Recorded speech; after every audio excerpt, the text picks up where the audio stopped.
What's up? This is Pete Wentz from Fall Out Boy. I just did an interview with Zach and the guys and gals, and it was cool. We talked about a lot of stuff.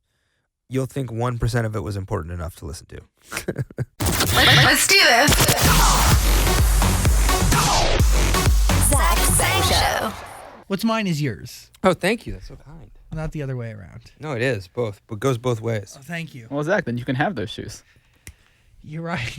Take them right off his Today, this is it. This is the day. I'm gonna do today. The problem with these shoes, the real interesting thing about these shoes is people are always like, "What happened to your foot?" Because I think there's like a medical vibe to them. So people are always like, "Oh my God, is everything like An air cast. Yeah, that's like that's mostly what I talk about. Yeah. Most of my day is spent like telling people my feet are okay, and they're not really. So that's the like greatest part about it. They're just like not that okay. What's wrong with your feet? I don't know. I mean, they're not great feet. They're fine, I guess. I don't know. I feel the same exact way. I don't think they're that ugly, but if I have to look at like if you said you have the choice to look at your feet or not look at your feet, I choose not look at my feet. 10 out of 10. I went down a crazy route where I on Warped Tour. We were on Warped Tour for a whole summer, and I basically wore the same socks all summer. And I ruined my feet. I got crazy like what? Ingrown, fungus in my nails. ingrown Crazy. toenails? Crazy. I had to go through a crazy process to get it undone. Yeah. So to me, I have Giselle's feet now. We're on the Tom Brady vibe, whatever. But I have great feet compared to how bad they were. If I had It's a all before, relative. I got to show people a before and after because I feel great about them now.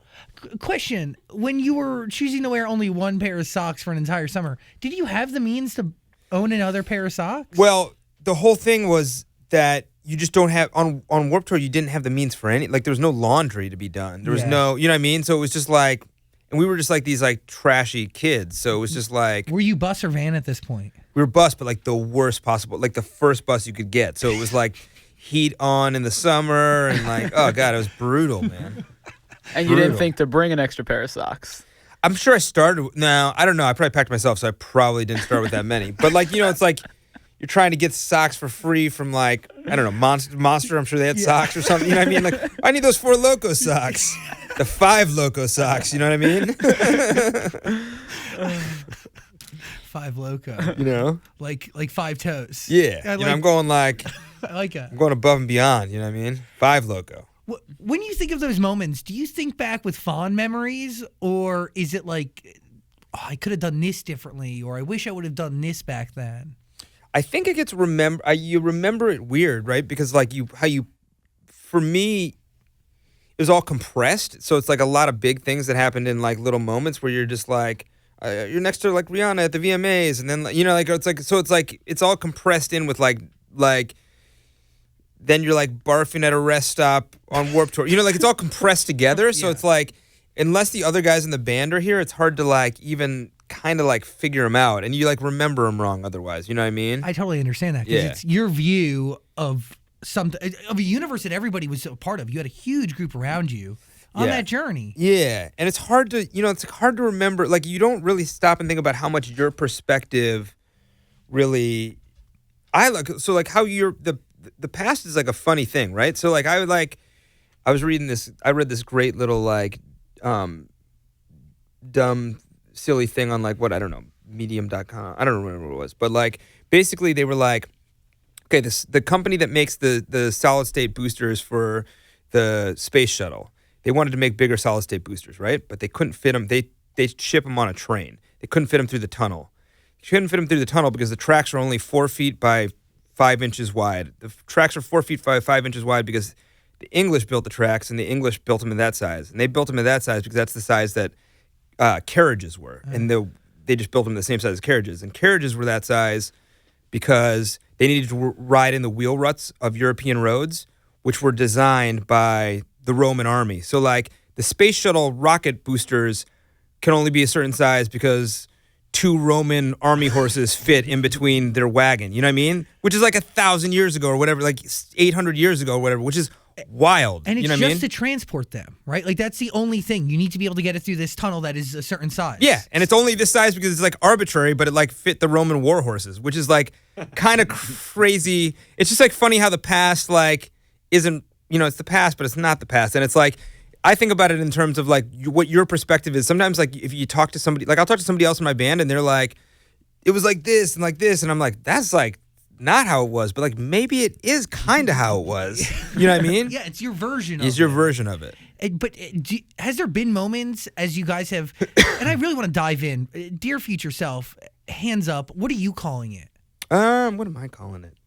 Man, we like start with like all these like, you know, like we'll call it like the, you know, we'll call things like the ska, like it'll be named like the ska song, or then it turns like into like a ska dance, and then it's named, you know, like all of our names are like whatever, and then we start like trying to call the song a name on a set list. Like our set list is filled with the real song names, but then we have our old, we can't remember, you can't play them. Hold on. So you're saying you and the band look at your songs and you have a totally different name than For a lot of them. Than the one the public. Yeah, for a lot of them. Because they start as like these other things, you know what I mean? Like going back to like the past, you know what I mean? It's like the Roman Warhorse ass song. So whenever you originally named the file, when it was created, essentially that's the name for you forever? Lots of times, especially if we talk about it a bunch. Like if we talk about the song a bunch, it'll be, you know, yeah. That's real, but that's I was like the other day I was talking about, so we have this song on our greatest hits or whatever, like called Bob Dylan. And I was sitting here talking to my buddy, and I was like, you know, Patrick's like, he's not sure about Bob Dylan, and like he doesn't know about Bob Dylan, all this stuff. A friend who worked intimately on the song, and he was like, oh yeah, I wouldn't expect him to like Bob Dylan. He's just like an artist that I wouldn't. I was like, it's like definitely not. I was like, this is so weird. How, yeah, that's amazing. Yeah, but by the way, like people always say, you create music for you at first, and then it's for the rest of the world. Totally. This really does solidify that in my mind. Totally, and it's like the song is what you think the song is until other people experience it, and then it becomes.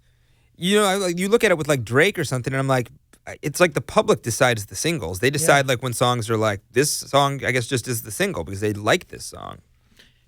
With Dear Future Self, at what point do you find the name for it? Is it once the song is written that it kind of stands out? Yeah, but lots of times like we have songs that we called like the summer song because it was like reminded us of something. You know, like it's just like whatever. You know what I mean? This one, what were we? Remember what were we calling it? We might have just been calling it. I think we were calling it Dear Planet Earth because that was like originally a different lyric in it. So we might still call it that. I don't even know. Which is no longer a lyric in it. So that makes zero sense. How did this record start? Who does it start with? A piece from a guitar? Does it start with production? Does it start with a lyric? This one I think actually more started with the idea of the hook. Like I talked about it a little bit, but like to me, for our band, the ultimate song for our band would be like that we could, I think, play or like theoretically be a part of is a song like Hey Ya, because it's like perfectly crafted in the way where you're like it's like a throwback, but it's the future, and it's like, you know what I mean? It's like one of those weird, and it's weird, but like it's like a timeless song, and like so you're always in search of that. But that's like the one that's like up here, and we're chasing that. And I think this song kind of started with the beat, and it started a little bit with the idea of doing like the surf guitars, which is a kind of a return to the song we did, Uma Thurman, and should I be listening on headphones? Does my voice sound crazy? No, you sound great. Am I having a lot of voice cracks? No. By the way, could I be on air here? Yeah. Could I get a seat? You only come on the panel in Hollywood? Oh my god, I sound crazy. No, you sound good. Or are these the headphones? Yeah. I don't know. What? Am I moving through to Hollywood? Yeah, you are. Do I get votes? Golden ticket. No, but you have a group of people around you, so you have to learn how to balance responsibility so you don't look like a crazy manager or crazy tyrant, right? I mean, we're all crazy, I think, right? Yeah, 100%. Yeah, and I try not to micromanage, but like last night I took my kids to horror nights, and I was like, all right, first we're doing this maze, and then they're like, Jesus Christ, let's just like go and see how it is. I'm like, no, you gotta like, like it's like it doesn't need to be like that. It's okay. Yeah. Okay, so do we? What? Okay, go. I was gonna say, or you could have an efficient experience and micromanage your Universal Horror Nights situation. You can have an efficient experience, and like at the end of it, like you can go and be like, Horror Nights was fine. I kind of hate my dad, but But he hey, was scary. you got every. What scared you the most? My father. Totally. But you got every maze done. We did. Congratulations. You did. Cruised. Yeah. Dude, that's every maze and Jurassic Park or World or whatever. So Get out of here. yeah, with a poncho. So hey, Bravo. you know. Hey, beautiful human, real quick. If you're considering going back to school, you should ask yourself the following questions. Do you need the flexibility to take classes on your schedule? Do you have college credits that you need transferred? Do you want to earn a quality degree from a world-renowned university? If you answered yes to any of these questions, Arizona State University could be the perfect school for you. Arizona State University offers 200 highly ranked degree programs, 100% online. You're going to earn the same degree as you would on campus from wherever you are on your schedule. Plus, ASU Online accepts most transfer credits. If you want more information, text my name, Zach, to 35517. That is Zach to 35517. So you can learn for yourself why the Wall Street Journal ranks ASU 5th in the nation for producing the best qualified graduates and why 87% of ASU grads are recruited within 90 days of graduation. That's a big number. 87% of the graduates, they get a job in 90 days. Learn to grow, learn to succeed, and learn to thrive at Arizona State University. To learn more about ASU online degrees, text Zach to 35517. That is ZACH to 35517. Knowledge is power. Back to, hey, y'all. Yeah. When you guys are starting to create a record or you go into the studio, do you set like a creative goal? Like, do you strive for something or like how does it work? I think that you want, like, a lot of times we want, you know, like, yeah, you're always start out trying to make like Casablanca or Wizard of Oz or something, but sometimes you just end up with like Goonies or like Garbage Pail Kids, or you know what I mean? Like sometimes you just, it's like you're like, well, it's not gonna have as big of a pop culture impact as we wanted, but we're still chasing something that's interesting, you know. Yeah. So yeah, I think that's like the big overall goal, but at the same time, lots of things that we bring in or somebody brings in is not going to end up there. You know, like sometimes, you know, like I think about it in the terms of like you're making food for somebody and like not everything's going to be like the main dish. There needs to be like the stuff on the side, and sometimes the like, you know, jalapeno mac and cheese is like super fire, but it's just like not the main dish. You know what I mean? But do you? So we never go in going like we're making the jalapeno mac and cheese. We're always trying to make the like, I don't know, chicken cordon bleu or whatever. Like I don't know any of this, but yeah, you know the vibe. I vibe. How do you challenge yourself in the studio to keep it fresh? Because I feel like it must feel like I don't know. You've been doing this a long time. Yes. And you've been creating with the same core group of people for quite some time. How oh my God, Zach just called me old. Like, okay. What was it like in like the 70s? Tell me. Was TV like in color yet? Do you remember the moment it switched from black and white to color?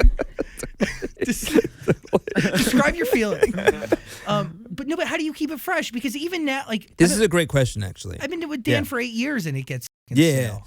And I think you run the risk of it becoming kind of Groundhog's Day a little bit, you know. And for us, because it used to be when we first started, we like fought over every little thing, and like we also like did pranks, like all the stuff that you do as like a young person, you know, like where you're like, you know what I mean, and like.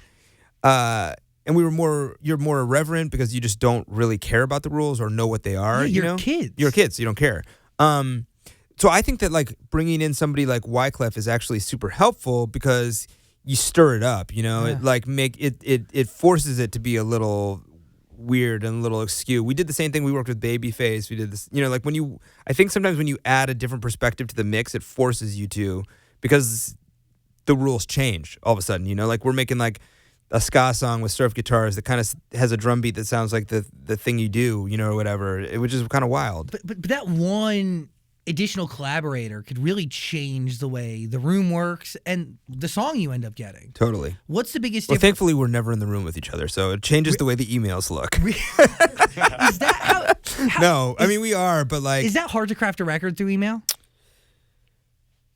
I think in some ways it's easier to me because I think when you're emailing with somebody or texting with somebody, it forces you to be a little more upfront with what you're saying. You can't like really like because You can't beat around the bush. you can't really, like you're trying to get it done. You know what I mean? And I think that sometimes, so the thing that I've noticed with bands, at least our band and other bands that I've like recorded with, is that when you are in the room, sometimes you get down the rabbit hole of like putting like effects pedals on this thing, and then all of a sudden, and you're like, it's late at night, and you're like, this is a crazy idea, like this bridge is insane, and then you listen to it the next day, and you're like, What was that? what was I thinking? That was so, like that edible kicked in far too early.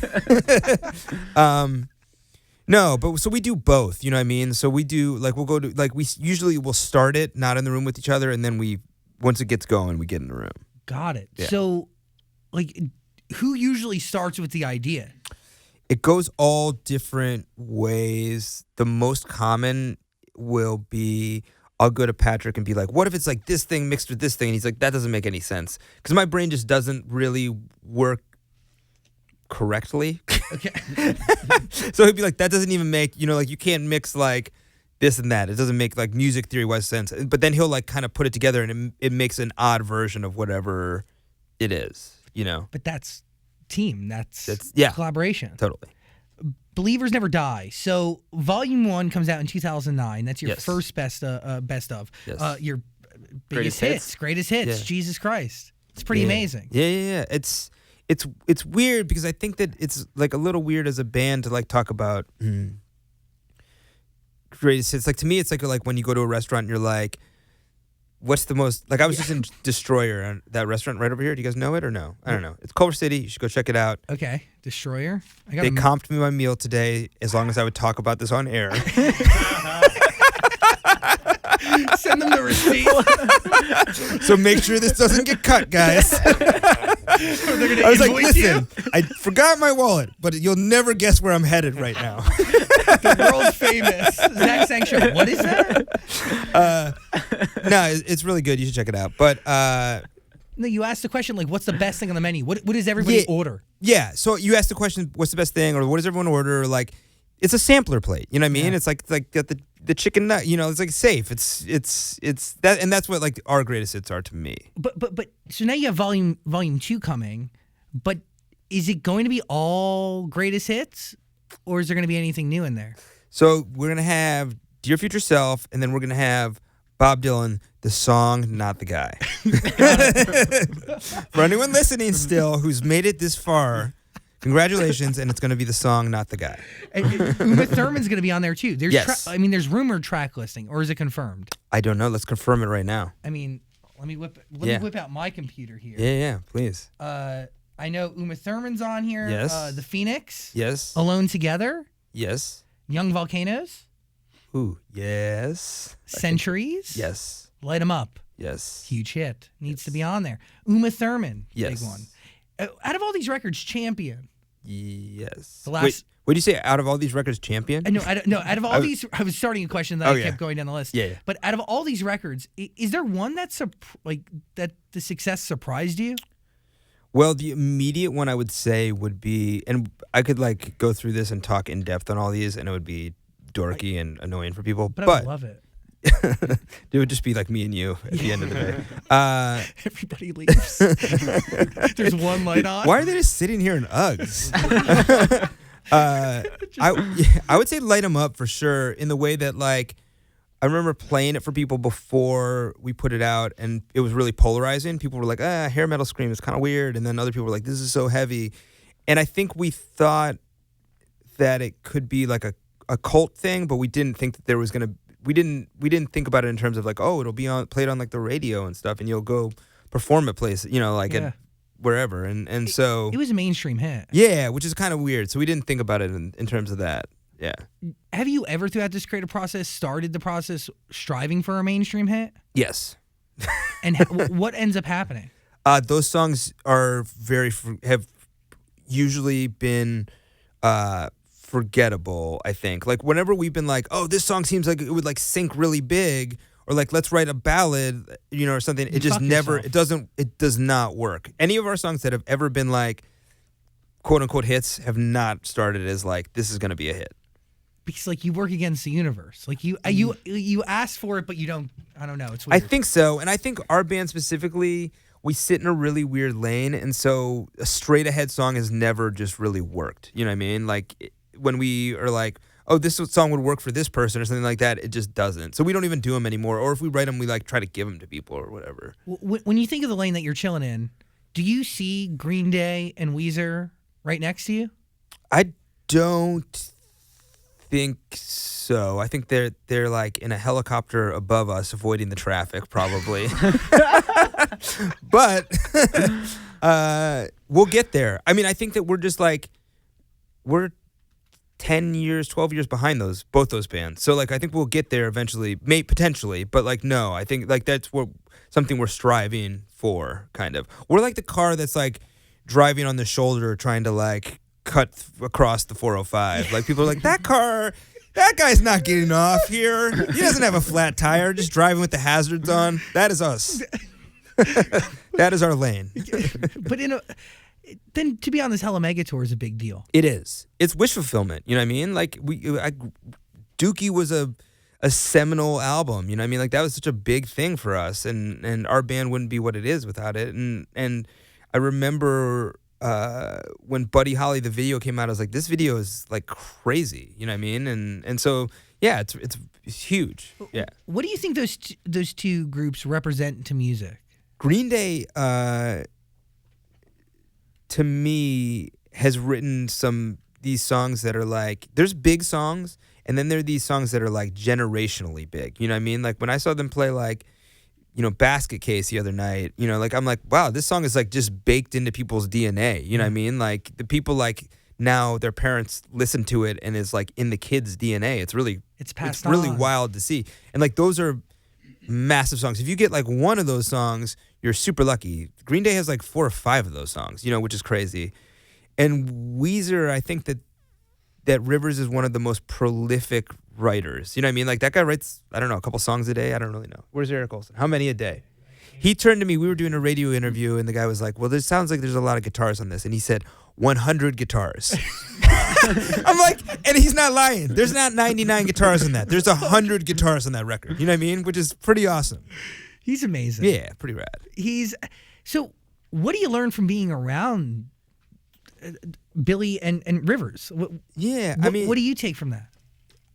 My take is like, there's a long game. Life is very long. It can be short if you like.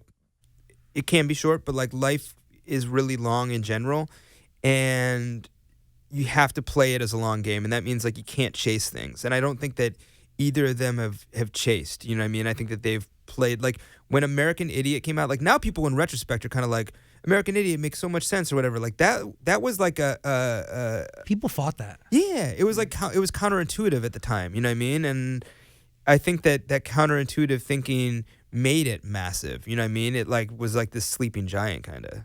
When you think about their cultural impact and then you compare it to your cultural impact, what are you striving for? Is it that song that is passed down from generation to generation? But that could also be relative, right? I can argue that you have one of those too. Well, I think it would be great if I was in the car. I was in the car with this Uber driver the other day, and he's like, "Yeah, you're in a band and whatever." No, it wasn't an Uber driver because he knew my name. It was a car that I got picked up from the airport at, and he knew my name. And he's like, "So you're in a band or whatever, whatever." And I'm like, "Yeah. What's it like?" I was like, "It's kind of like Green Day," and he's like, "Well, that'd be nice." He said, "Well, that'd be nice to me." That's humbling. You know what I mean? And then like, so I just think at some point your name becomes your descriptor. So like if you go talk about Metallica, you just say Metallica sounds like Metallica. And that is that your name is the descriptor. You've become this thing. That's the genre. Yeah, and I think that's a cool thing to strive for. There's lots of things, but that's one of them for sure. Way to put it, because you do become, it's true. Like it is the genre. You are no one calls Metallica like thrash metal. You're just No. like Metallica just sounds like Metallica. What do you think people call Fall Out Boy? That'd be nice. I heard it. You know what I mean? No, I think we're getting there. I think we're on the path. But I think it's like thinking about it in terms of like it's a long game, and you got to be aware of, like, at this point you have to be aware of what your legacy is, what your musical legacy is, and think about that and take that stuff into account, I think. Yeah, because you are at a very unique stage where you've had so many hits under your belt. I mean, you have your second greatest hits album coming, but at the same time, like you said, you still have decades left Yeah. to keep creating. Yeah, and it's a strange time to be at it too, right? Because it's a time where the chasm has been bigger between the old and the new. You know what I mean? Like the old doing the old record cycles and not concerned about streaming and you know what I mean? And the new being like, what's an album? You know what I mean? Like, and it's like we're one of those bands that's like really in between the two, and it's a really odd place to be. You know what I mean? But also a great place to be. Definitely. Because if you can play to both, Yeah, definitely. that's a strength. Yeah, it's hard to play to both. Hard to play to even one, but yeah, for sure. What is the hardest part about the change in terms of how people consume music? Do you feel pressure, even though you have a greatest hits album coming? Is there any pressure to keep releasing new records to keep up with demand or the attention span? I think there is pressure to do that, but at the same time, I think you got to do what's authentic to you, and it's really authentic to Rivers to write, a song a day or whatever. And I don't think that that's necessarily true for everybody. Our band doesn't really work that way, and I think that people. So we live in this time where it's like inauthenticity. No. Inauthenticity. I think you're close. Yeah, we're close. We'll go with it. Yeah. Yeah, we'll edit Keep that. going. We'll edit that in. That's a word. Yeah. That's a word. Well, but like, I think that we live in a time where people care about likes and people care about how many people see these things, and it's not necessarily about doing things that are organic or authentic, or that's not necessarily what's rewarded. And I think we're actually at a time where you have to be super authentic because that will cut through. You know what I mean? 100%. That will cut through. And so do whatever. And that's like when we put out this song, like we bought an ice cream truck, or like you got to do things that are like authentic to who you are. And I think people will give it a shot at least. You know what I mean? And then if they like it, they like it. And if they don't, they just move on to whatever the other thing is. Authenticity. Inauthenticity. Ooh. Maybe we'll like Start something? No, maybe We'll take like that piece we'll like cut it up. We'll do just that. this- We'll put the Destroyer ad right after that. It's all good. We're gonna be good. In post, it's gonna be fine. Just this weird edit of your mouth doing one thing and then it's inauthenticity. Wow, that guy sounds smart. Not even smart. He sounds capable. You can get through it. By the way, like you bring up a really great point. People crave true. People crave real. Yeah. People don't want, I think now more than ever, people don't want a facade. They don't have No. time for bull squash. No. It's just not, I don't know. I don't know why people want real now more than ever. Because the world is so Fake. yeah, and it's so weighted in favor of being fake, and like Filters. I find like lots of times, filters and like you're out and people are like taking pictures of every meal and you're just kind of like, do we even like the food? Do we like it? I don't even know. Do No. we? It's like so Emperor's New Clothes, you know what I mean? Yeah. Like where you're just like, do we like any of this stuff? I'm wearing these sandals. Do I even like them? I don't even know. Do we like, You got I do 100,000 them. likes on Yeah, that. I do like the sandals, but you know what I mean? Like we live in an Emperor's New Clothes world right now. So what is the future of Fall Out Boy? Do you guys have any idea? I don't know. I would like to do, like, I thought for a minute maybe it was like, it's got to be something different. And I thought for a minute maybe it was like scoring a movie. But Fall Out Boy, like the movie, because the only thing we kind of agree on as a band is like cinematic stuff.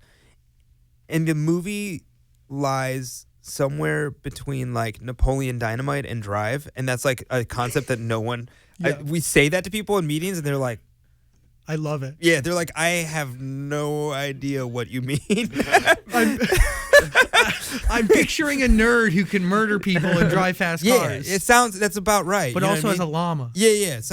There you go. That sounds about right. Llama that sits in the back of the car. And holds the gun to the head. 100%. Yeah, but I think Spits acid. yeah, but I think that it's something like that. It's got to be something that forces the perspective change. You know what I mean? It's got to be something that like makes us think outside of the box. And I also think that it's not we're out of our record contract for the first time in 15 years, 12 years. So like it's What does that mean for you? yeah.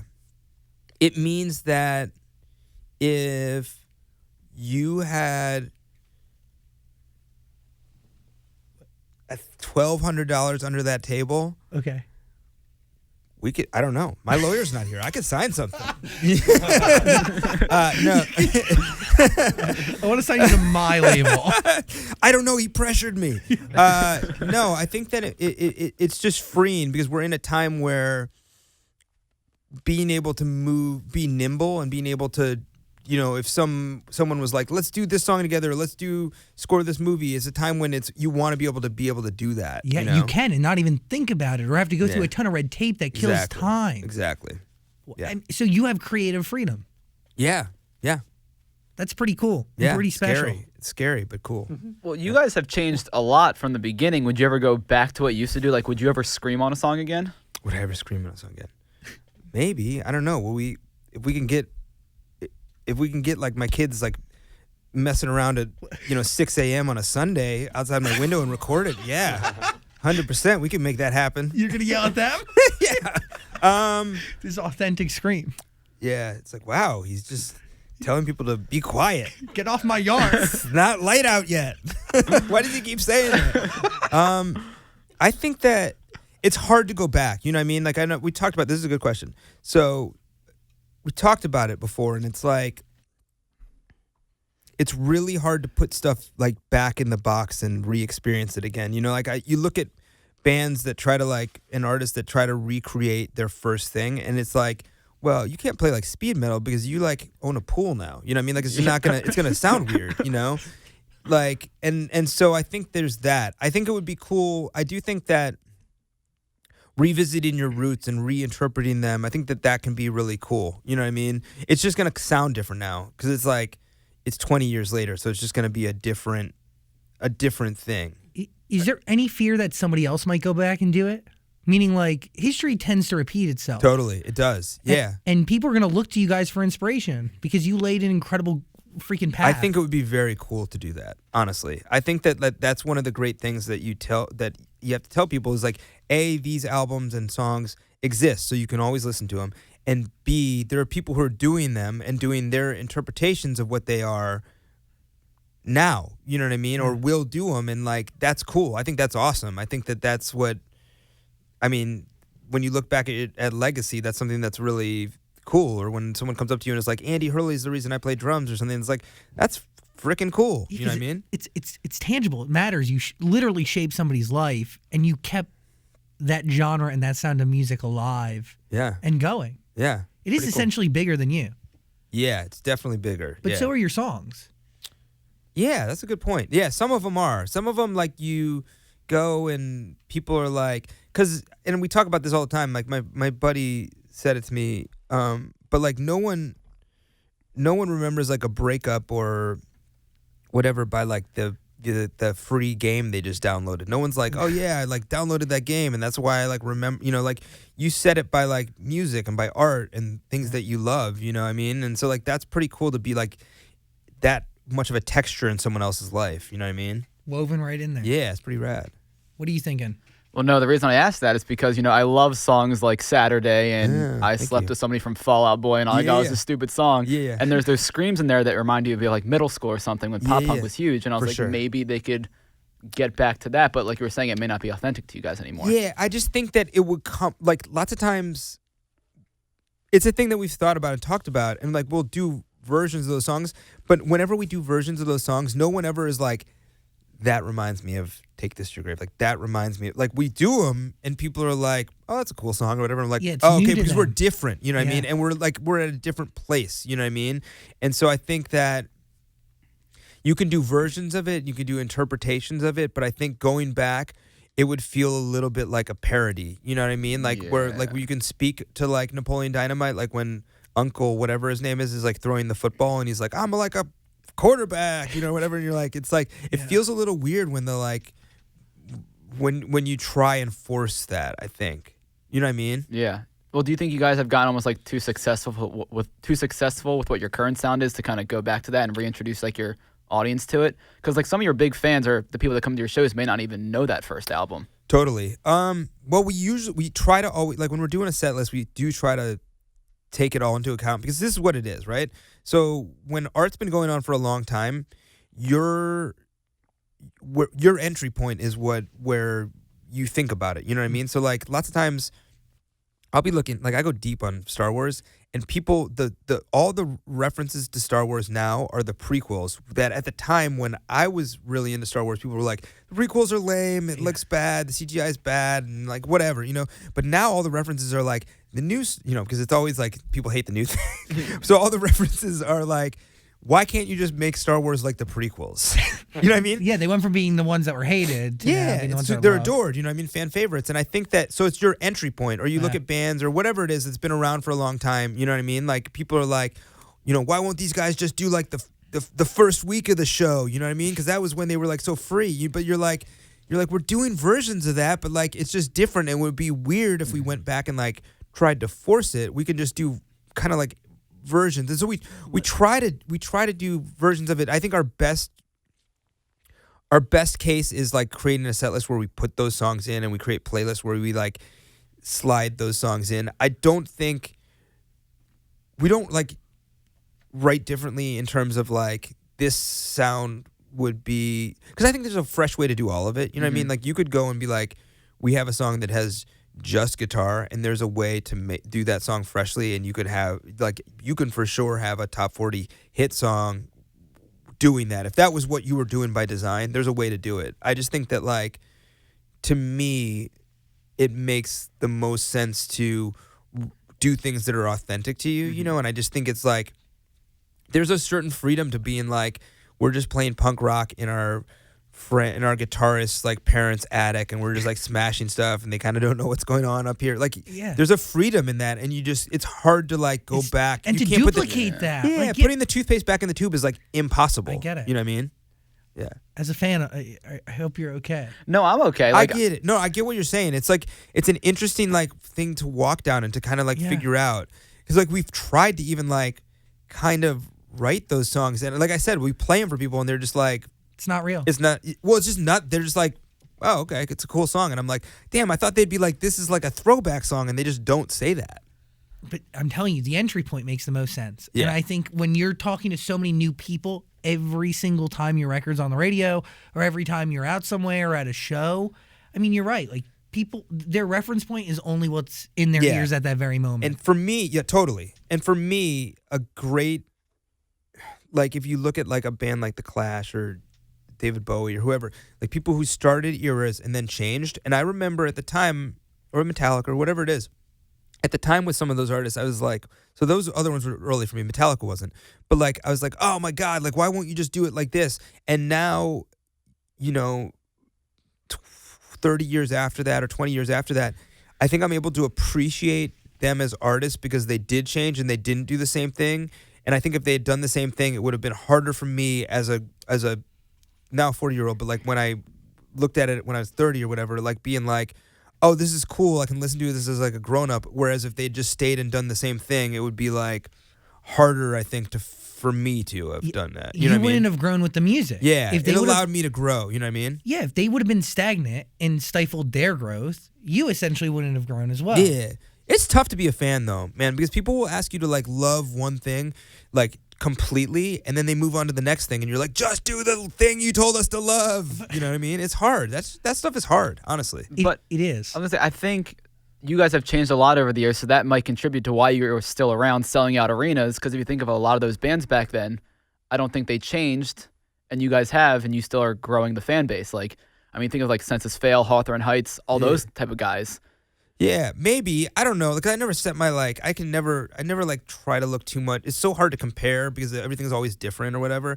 But yeah, I mean, like, I think that we got lucky in the way that, like, our band genre has always been like a weird thing for our band because like we were into metal and we were into hip hop and like whatever. And I think we got lucky that we like timed it accidentally. Like we're in a world, like my 10-year-old does not care about genre. He just like likes songs and goes different genre to different genre or whatever. And you like look at like Post Malone or whatever, and I'm like, this guy is like everywhere, all over the place. But you know what I mean? But that's and it's art. cool and it works. You know what I mean? And it's like it's having a pop moment right now, which is wild. But you guys are the same way. A collection of different genres sounding different than the rest. I think that's what lent you guys to a very easy mainstream sound right out the gate. Yeah. right? It was a kind of combination of everything. Yeah. It wasn't. Eric Olson said we were not easily mainstream. Listen to that laugh. That laugh is like, It's like a Joker Hundreds laugh. and thousands of hours of calling the same PD. all right. There's pain, Wake up. there's pain behind that laughter. Totally. But, one of my favorite titles of all time from you guys, either song or album, My Heart Will Always Be the B-side to My Tongue. Yeah. Is there a title? I know we started with titles. Is there a title that you're particularly proud of? The creativity that you put out there? I think I mentioned a good one. Yeah. I liked. There's a couple ones that I liked, and these ones I think people maybe know, but like our lawyer made us change the name of the song so we wouldn't get sued. That was a true story. There was this like there was this, I don't know if it was like a made-for-TV movie, but it was about the Temptations. I think it was, but maybe it was like a VH1 type movie. And there's a moment in the movie where David Ruffin steps up and he's like, I'm David Ruffin, and these are the Temptations. Like he's like, I'm the guy, you know? Yeah. And so that was the name of the song. And the lawyers from the label were like, you can't do that. You'll get sued for that. Like you can no longer, because of Rosa Parks, you can no longer name a song after something that is not is not part of the song, integral to the song itself. Interesting. And so we changed it to that. I remember when we put out Thanks for the Memories, it was immediately following our radio guys being like, you can't do the long song titles. The DJs like cannot say the titles. So we were like, cool, just take out the vowels.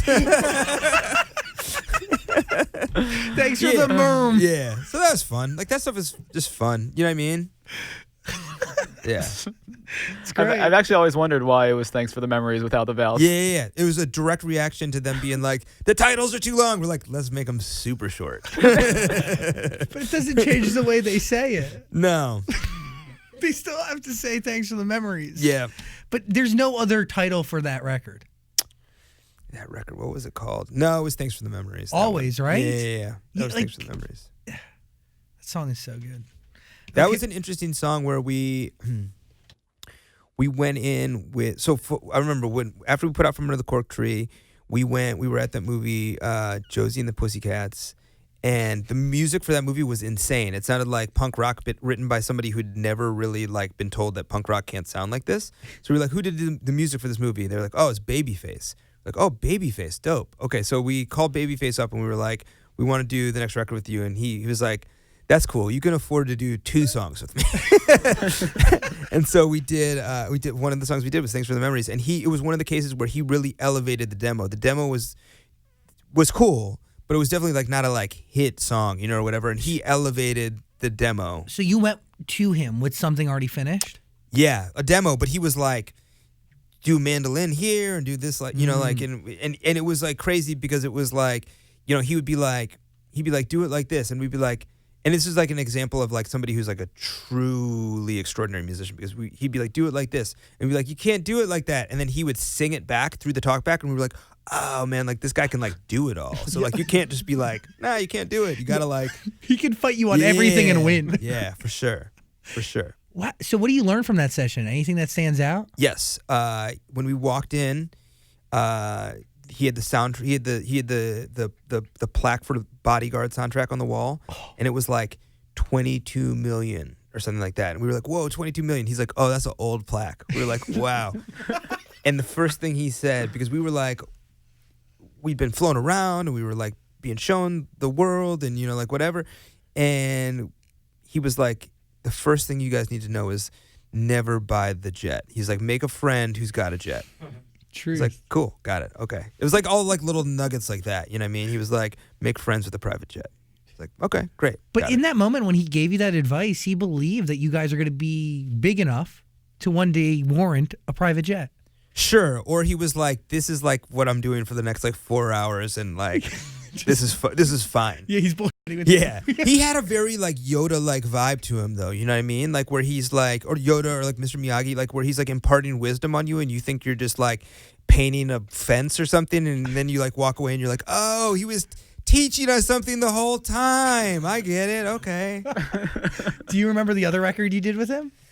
I think the other one we did was I'm like a lawyer with the way I'm trying to get you off. I think that's the name of it. Got it. And that one, I don't know. Like that was a long, interesting record. Like where we filmed the video in Uganda, and it was an intense song.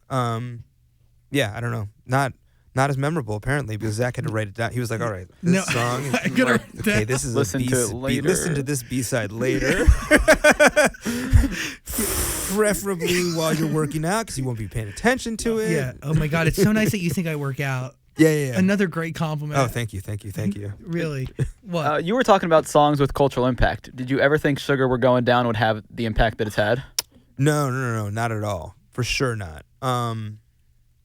And it was a weird one, you know what I mean? Because we were like laughing about the like mainstream thing, but or whatever. Like when we put that song out, we got like no ads at radio, and people were kind of like, "Oh, I don't know." And it was really driven by the video. Like this is hard because the world was a different place. But like we had a video that was a weird one, and you can go see it on YouTube or Vivo or whatever. But like we got pitched every video treatment for this video was like, all right, there's a bunch of people partying in a backyard and somebody like falls in the pool and then like everybody, you know, and like it's like, oh my God, like I've seen this video like a million times. So there was this one video that was like this weird like deer boy and it ended up like really reacting with people, and then it went on TRL and it went up TRL, and that like forced it to get kind of played on the radio because it was not getting played before that. So TRL really created that record. Yeah, it did, and pushed it and drove it. And MTV like and videos really drove that, like the early part of our career. Do you miss that?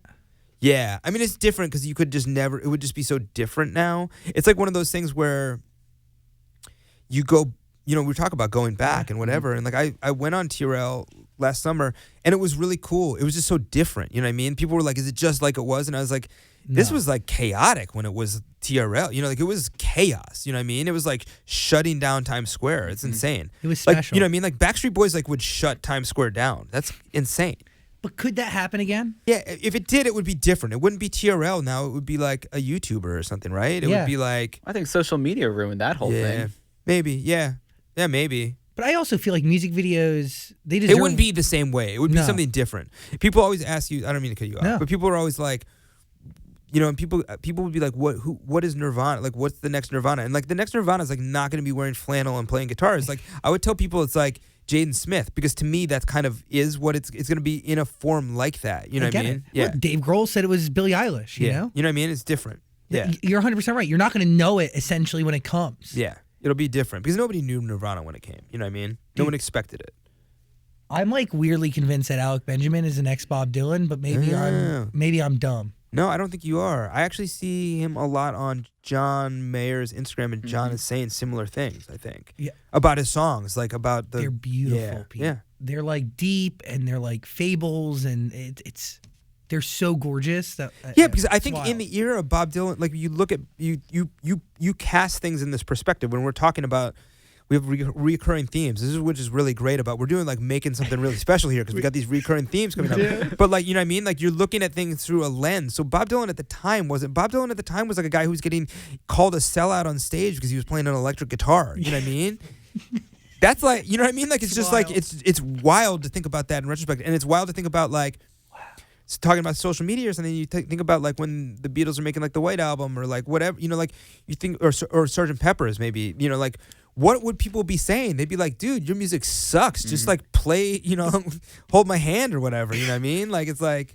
But see, the fact that there was no social media allowed those risks to kind of flourish and find their home essentially because there was nobody, you know, I feel like it's a recurring theme where it's like, we crucify people very quickly. There's an instant jury, and we don't care about anything else, right? And I feel like that's kind of hit every facet of our world. Right. And it's this mob mentality. Right. So you release a record that is maybe a little bit more risky, right, creatively different than the last one. All it takes is 3 or 4 people to light a fire that maybe didn't exist before. Yeah, for sure. And then hold back the potential release, or maybe make somebody think differently about how they choose to create. Totally. I mean, I think the Beatles, you know, like I was listening to the Beatles with my 10-year-old the other day, and it's really wild, like how many big, great songs they had. And you really got to stop and think about, like, what's the movie? This movie called Yesterday? Yeah. You got to really think, like, because I see the debate online, like, would people care about the Beatles songs if the Beatles hadn't existed and you put them out now? I kind of think yes, in the way that like I think that like if you play a Post Malone song on any format, like if you play it on an acoustic guitar, whatever, those are big songs. No and matter I think what. some of those Beatles songs, a lot of those Beatles songs, I think are very similar. But like I don't know, because I think so much of our processing of pop music is based on the Beatles songs that it's like without them, would you even think those were great songs? I don't know. That is such an Weird. interesting conversation. Yeah. Like the first pop record you hear, that kind of builds your baseline of what everything else would sound like. Totally. And your foundation for like these are great. You know what I mean? Yeah. They're big and they're also great. This is you know what I you mean? think great will be from this moment forward. Yeah. What did your son think of those songs? Did he like the Beatles? He did, and he thought the movie was really interesting, you know. And I don't think though that like at his school they're not like talking about the Beatles in the same way they're talking about like Travis Scott or something. Like it's not driving culture in the same way. But clearly it did at the time. You know, Yeah. people like wanted to look like the Beatles and But there was date something the Beatles. there was something so simple but also big about those records. For sure. They were like it was so like it's one of those songs, like a lot of those songs are like why didn't I think of that? You know what I mean? Like that's the concept is so easy, but it's just askew, which is I think about that about Sia songs all the time. And I think I have the benefit of like talking to her and hanging out with her, so like I see her mind is like she has an interesting processing. But there's lots of times where I'm like, dang, it's just like a little twist, but it's like different. You know what I mean? It's like the perspective is off a little bit, and it like makes people react. It's wild because you're right. Like a lot of it is why didn't I think of that? But the truth is like You couldn't have. You couldn't have. You know what I mean? No, I couldn't have. Yeah. What do you think the biggest mistake Fall Out Boy has made over the past few years is? I think just being too precious about all of it in the way that like, you know, we put out a song for the Ghostbusters movie, and people really reacted, and we were like a small part of this movie. You know what I mean? Like we were very small, and people had gotten so fired up, and I think you just have to put what you think and what your songs and your ideas are out there, and how people react to them is how they react to them, and you can't sit there and think that you're gonna have like a committee beforehand that like is like, I like this but I don't like that, you know, like that's not gonna you can't have like a think tank like that, you know. And I think we've been too precious about that kind of stuff, I think. Do you mean in terms of not wanting to release music? Yeah, and I think like being worried about like people reacting this way or reacting that way, and I think that the truth is that it's like a saying that it's a long game. You have to be able to like put who you are and what you think in your music out there, and how people react to it is how they react to it. And in the moment, you can't really care about it as much. I think you got to like release it to. But do you hold it to a higher standard today than you did before? Because essentially, like, I'm not saying that a lot. Before in your career, you put a lot of weight into people's reaction, but to your point of you're playing the long game, you can't it's harder for you to fix something. Do you get what I'm saying? It's harder for you to come back from something. Right. Because you have so much great behind you. Right. Oh, for sure. So you put more stock? Yeah, and now you think about that in terms of like you put a song like my song's out, and I remember the night before we put it out, I was like, we could just like not put this out, and like the legacy would be what it is. Yeah, because you don't ruin anything. Yeah, but if you put it out, you can like damage the legacy. You know what I mean? And you can change how people think about the other stuff. Yeah, but I think you think about it you can't think about it too much. You can think yourself out of things. You know what I mean? You can't think about that stuff too much. You have to like live. And I think about it in terms of like paparazzi stuff. Like when they're like out and about and I'm like doing stuff, I'm like, I just, you know, like, and there was a time when I was like so worried that like, oh, you look like dumb doing this and you look dumb, you know, and it's like kind of like, you just got to like live your life and who you are and not really worry about any of that as much. Well, because that fuels authenticity, which is I think so. Genuinely why people care about you. Yeah, I think so. I think you have to. I mean, what is living a life that's not true to you? That's not living I at think all. you have to. You know what I mean? Like I think you have to, and you have to like just keep being who you are, you know, and growing. Cliche, but true. No, totally. So when you're putting the set, I want to ask about the tour. When you're putting the set list together, is it still fun performing songs like Sugar We're Going Down, like Dance Dance and Thanks for the Memories? Is it still as fun as it used to be? Yeah. But I think that so much of that is based on the energy of the crowd, like how people react to that stuff. Like we added Hum Hallelujah back into the set. on the last couple festivals we did, and it was a lot of fun because people reacted and it was big. And I think that when people don't react, or there's more of a like, ooh, like, or not, but like just like not a non-reaction, it's harder to, because you feed off of what that is. You know what I mean? And so now I think you play those songs, and we play them for like a generation of people who were like a little too young to have seen them the first time, and then we went away, and so people are like, they never got to see it. You know what I mean? So now we play those songs, and it's like a group of people who are like, my older brother listened to it or whatever, my parents listened to it or whatever, and so they're experiencing it for the first time, which is kind of exciting. Which is honestly, when I went to Horror Nights last night, it's like way more fun to go with like 2 10-year-olds who are like freaking out. Like when we were in the car on the way there, they were like, "Is it in like they had so much anxiety?" And I was like, "This is so much fun," because I was like, "We're just going to like Horror Nights or whatever." But like they're freaky, they're like losing it. You know what I mean? It's their first time. Totally, and you don't know what to expect for sure. And I think those songs represent an entire era of music. Like they're some of the biggest songs from the early 2000s in pop punk music. Oh wow, thank you. Yeah, I mean, and it's really cool. It's just like one of those things where like I think that 10 years from now you look back and you see how people like it's always, you're constantly not adjusting for history, but you constantly see how like you go out and people play like Mr. Bright Eyes or something. That's like the biggest song of that year. So when you play that, people freak out because it's like a timeless song. It's like those generational songs, whatever. So it's like when Panic sings, I write songs. I write sins, not tragedies. Yeah. Couldn't get that one out. But when those first few notes are on, the whole crowd goes crazy. People go crazy. Yeah, because it like represents like that. Like it stops being this song you put out on this album, and it becomes this like moment in time for people where people are like, I was graduating, or I was like, like I was whatever it is. Like it's like this moment in time in who you were, kind of, which is wild. You have a ton of those. Obviously, what is it for you? Is there a record from Fall Out Boy that means the most to you? The reason I was asking about the screams is I like a pop punk song with the random screams throughout. Right. And you guys just did that perfectly on some of those early thank you. songs. That's so nice. So that's what stuck out. Yeah. Thank you for complimenting his screams. Yeah, that's so nice. He's a great man. screamer. I feel like it's the same thing. The compliments on the workout. I was like, God, that's so nice. I mean, screaming can't be easy. People sometimes I have friends that don't listen to music with screams in it, and they're like, anybody can scream. I'm like, try screaming and having it sound good. There is an art to screaming. There's an art to screaming. There's Yeah. an art to screaming. How We're going deep here. Dude, How did you perfect your scream? from the diaphragm. Yeah, I think I just did it over and over again, and you hurt your voice, and then you learn how to not hurt it, and you know what I mean? Like, I don't know. Yeah, I mean, I don't know that it, like, for me, like, I ever perfected how it was. I mean, like, to me, I'm always, like, deferential to Patrick, because that guy, like, kind of can sing whatever, and it just sounds awesome. He's just one of those guys that's, like, super talented at it, So, like, I've always just kind of, like, been the backseat guy musically to what he does, because he's honestly so good. Like, when you have somebody who you're like, this guy's so good at what he does, why would I? No, why would you with that? Why would you mess with it? Like, you don't want to mess with the recipe, you know what I mean? No, so you scream when you can. Or Yeah. you used to. Yeah, for sure. Good screamer. Oh, thanks, man. That's really nice. Now, you brought up Patrick.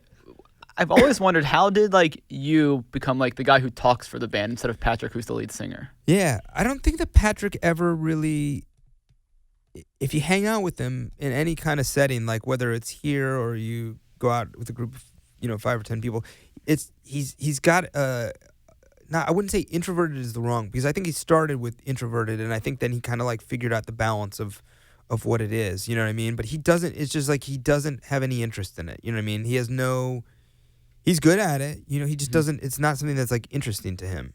Out of all the times we've spoken, he's only been around once. Yeah.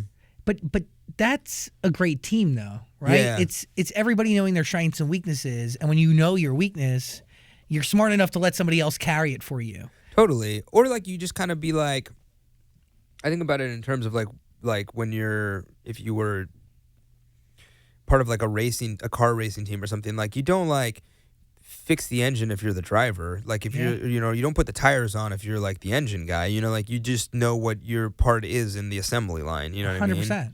Yeah. Well, because it takes everybody to get it going and to get it out. Yeah, totally. Without one of you, it's clearly off. It would be different, you know what I mean? It doesn't work in the same way, but it takes a while to figure that out. Like over the years, you try to step on each other's toes, and sometimes you do step on each other's toes, and sometimes you try to step on each other's toes. You know what I mean? Like, it's like, you figure it out. Yeah. That's like family in any team that's in it for the long haul. It's like brothers more than anything, which is like strange. It's like strange to be essentially on a submarine with like 3 of your brothers for like 20 years. You know what I mean? It's like a really odd. It's weird. You know what I mean? Yeah, because it's this thing that's, again, bigger than all of you that connects all of you no matter what. Totally. And like there's some things that like where you're like only these 3 other guys would They get understand it. You know what I mean? But at the same time, like when you're like want to kill your brother and you're on a submarine, like I promise you it's very small. You know what I mean? Like you're like yeah, it is. It truly is. It's just like a weird thing. Like just think about like going home to your families for Thanksgiving, but like you're with those people Every day for like 20 years. You know what I mean? It's just like odd.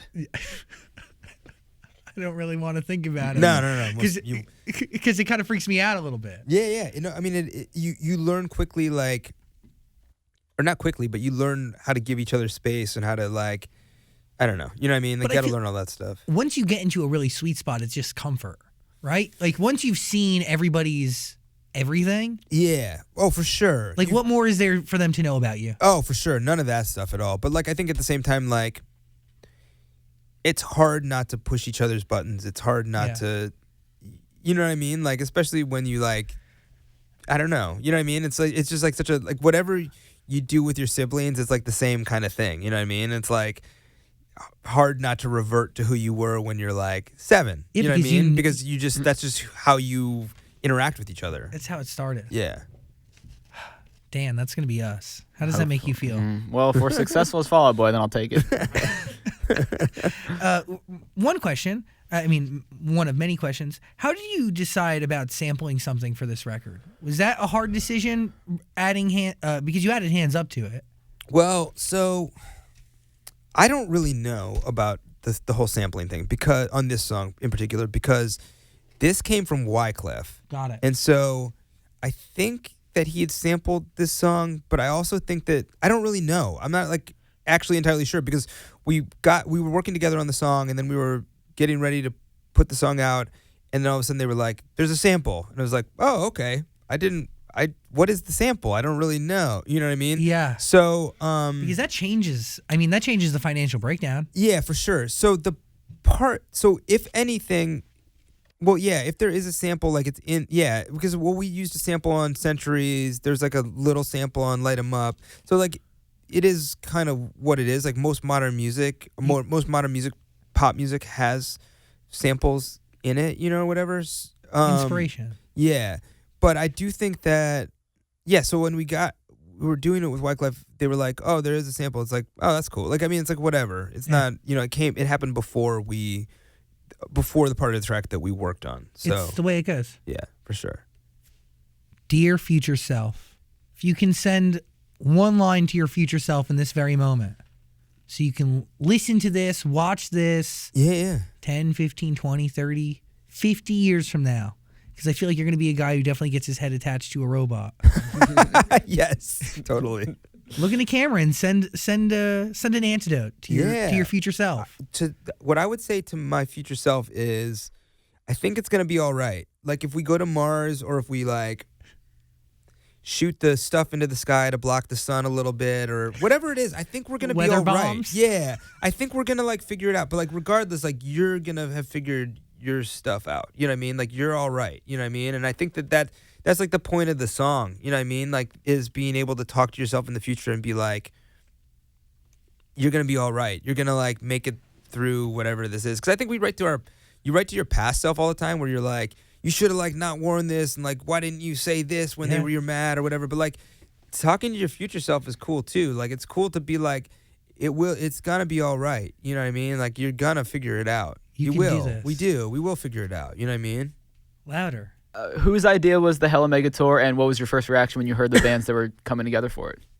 So we talked about, I'll just talk about my band. We talked about doing a stadium tour, like what would be, because when we were growing up, there was like the Guns N' Roses Metallica tour, and that was a massive, massive, massive What was the name of that one again? I think it was just the Guns N' Roses Metallica tour, or it was just the stadium tour. Well, look it up. Eric will look it up. He knows. He was probably on it. Were you on it?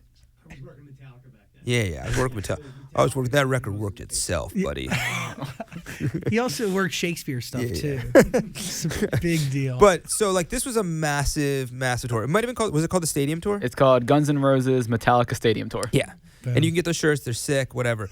But like, there was 3 riots on this tour. You know what I mean? Jesus Christ. Yeah, like there was a lot. Like there was like a. You want to know? But by the way, that's culture. Yeah, for sure. I mean, like that was like they were moving the needle. Like Axl was wearing like a baseball catcher's guard, a kilt, and Converse, and an NWA hat. Like way before you should be wearing it. Like it was cool for like some white guy in a rock band to be wearing an NWA hat. Like very very cutting edge, like pushing culture. Yeah, so I think that we talked about the idea of there being some kind of rock tour, some kind of rock experience, because we live in a hip hop world. We live in a world that is driven by hip hop currently. Yeah. And I think that there is some counter programming to that. There are kids who want to pick up a guitar. There are kids that want to go and see Basket Case and Sugar We're Going Down and 100%. and Beverly Hills, like all at the same time. And so we talked about it. I think Green Day had also talked about the same thing, about doing some kind of Monsters of Rock tour. So we kind of started putting together the idea of it, and for like I said, for us, it's wish fulfillment. Like we grew up listening to these bands. It's pretty cool. We knew Weezer. I knew Rivers pretty well. We like shot this weird like band hero commercial together years ago, and it was That's a big deal. the whole thing was like absolutely insane. The whole thing was insane. That's like a whole other story, but. And then we met Green Day, and we inducted them into the Rock and Roll Hall of Fame, which is like a big. It's a big deal too. It's a big moment. You know what I mean? Like you're inducting someone else into the Rock and Roll Hall of Fame. It was And like it's crazy. Green Day. Yeah, Green Day, man. That's pretty wild. And so like, the tour was a no-brainer, but like it was a big deal for us to even be considered like part of the conversation or like asked to be a part of it. It was pretty crazy. Who is headlining? Or is it a co-headline bill? No. It is Green Day will be playing last at every show. It'll be Weezer, The Interrupters, Weezer, Fall Out Boy, Green Day at every show. But it's going to be a rock and roll experience. Like you can come there and you're going to hear all the bands, all 4 band singles and all the band, like it's going to be a big like rock and roll experience. I think it'll feel like a festival. I feel like that's in. People want the festival vibe. They told us. We did. We went into like what is it called? A group think? What is it focus called? group? A focus group. We focus grouped this thing. And they were like, people want the festivals, guys. Give us more than one. We're going to play one price. Stop talking about the Uggs and give us the festivals. Hella Mega Tour. Very exciting. Yeah. I love that name. Yes. Hella Mega Tour. Hella Mega Tour. Hella Mega. Hella Mega. Hella Mega Tour. Go. Enjoy it. Pete Wentz. Thank Love you. and Thank appreciate you guys for having me. Thank you. You're amazing, man. Thanks, Thank man. you. Thanks for having me. Hey, beautiful human. Thanks for watching our full interview, but I get it. Like, a full interview is a lot. So we got a clips channel. We don't expect you to watch the full thing anymore, so we just gave you the highlights. Please subscribe and notifications and all that stuff. Okay, cool. I love you.